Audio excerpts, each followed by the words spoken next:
MIDC पोलिसांची तत्परता हरवलेली 10 वर्षाची मतिमंद मुलगी दिली आईवडिलांच्या ताब्यात। आज सकाळी 9:25 MDT वरती कॉलर नामे केतन कुमार झेंडे राहणार आनंदनगर कुपवाड यांनी एक 10 वर्ष वयाची लहान मतिमंद मुलगी हरवल्याबाबत कॉल केला होता।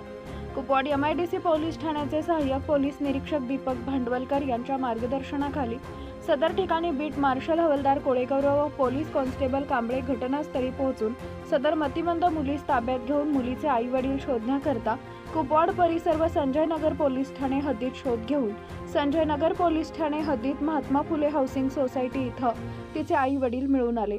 सदर मतिमंद मुलीचे नाव आरोही असून तिचे वडील प्रदीप विलास लोहार व आई राधिका यांची खात्री पटवून सदर मुलीला सुखरूप त्यांना सुपूर्द केले।